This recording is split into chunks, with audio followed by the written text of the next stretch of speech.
Hi everyone, welcome to my channel. My name is Samantha if you are new here. In this video I'm going to be taking you around Highgate Cemetery, specifically the west side. I do also have a video separately on the catacombs which are located in the west side, which I will link at the end. The cemetery in its original form, the northwestern wooded area, opened in 1839 as part of a plan to provide 7 large, modern cemeteries, now known as the Magnificent Seven, around the outside of central London. The inner city cemeteries, mostly the graveyards attached to the individual churches, had long been unable to cope with the number of burials and were seen as a hazard to health and an undignified way to treat the dead. The initial design was by architect and entrepreneur Stephen Geary. On Monday the 20th of May 1839, Highgate West Cemetery was dedicated to St James by the Right Reverend Charles James Blomfield, Lord Bishop of London. 15 acres were consecrated for the use of the Church of England and 2 acres set aside for disinterrers. Rights of burial were sold for either limited period or in perpetuity. The first burial was Elizabeth Jackson of Little Windmill Street, Soho, on the 26th of May 1839. Highgate Cemetery, like the others of the Magnificent Seven, soon became a fashionable place for burials and was much admired and visited. The Victorian attitude to death and its presentation led to the creation of a wealth of Gothic tombs and buildings. It occupies a spectacular south-facing hillside, slightly downhill from the top of the hill of Highgate itself, next to Waterloo Park. In 1854, the area to the east of the original area across Swains Lane was bought to form the eastern part of the cemetery. Both the cemeteries are still used today for burials, but these areas are closed to the public. Most of the open unforested area in the East Cemetery still has fairly few graves on it. The cemetery's grounds are full of trees, shrubbery and wildflowers, most of which have been planted and grown without human influence. The grounds are a haven for birds and small animals such as foxes. Because of the Karl Marx Association, a variety of socialist leaders and thinkers are buried within the cemetery grounds. Highgate Cemetery was featured in the popular media from the 1960s to the late 1980s for its so-called occult past, particularly as being the alleged site of the Highgate vampire, which I will tell you a bit more about in a minute. Highgate Cemetery has recently been featured in the new Fantastic Beasts movie, where you will actually see the Egyptian Avenue and the Circle of Lebanon.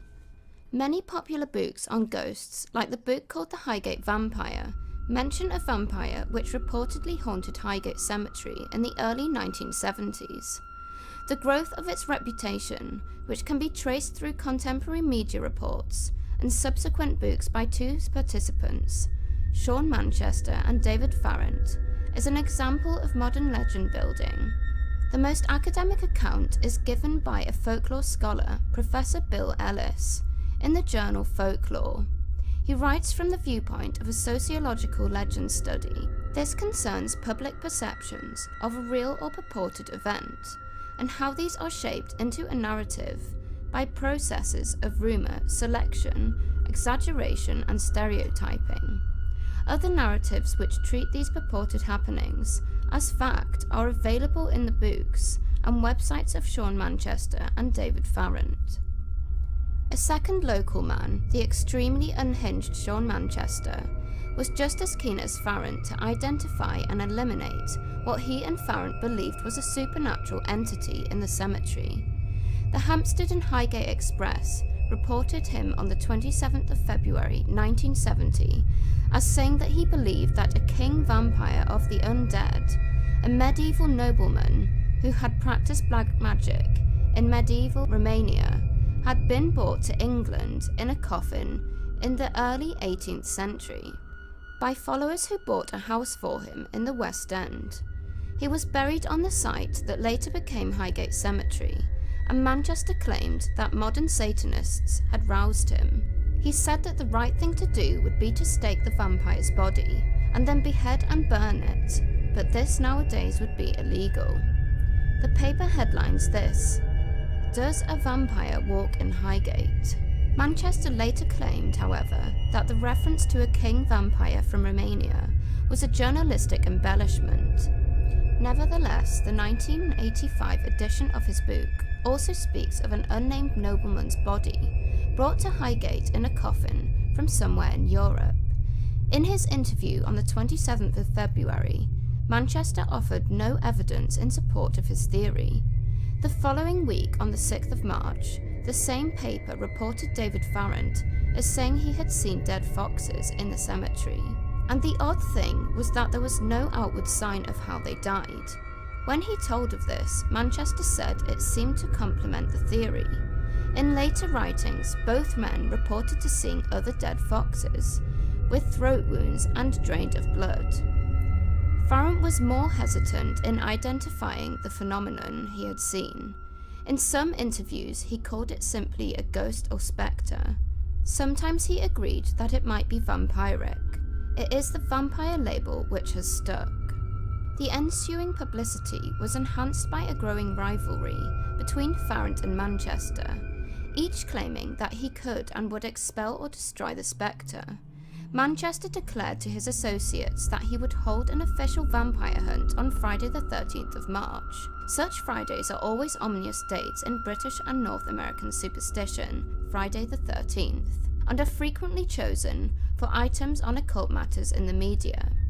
ITV then set up interviews with both Manchester and Farrant, and with others who claim to have seen supernatural figures in the cemetery. These were broadcast on ITV early on the evening of the 13th.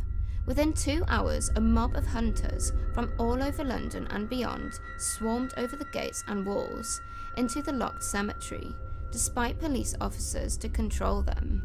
Farrant was jailed in 1974 for damaging memorials and interfering with dead remains in Highgate Cemetery, vandalism and desecration, which he insisted had been caused by Satanists.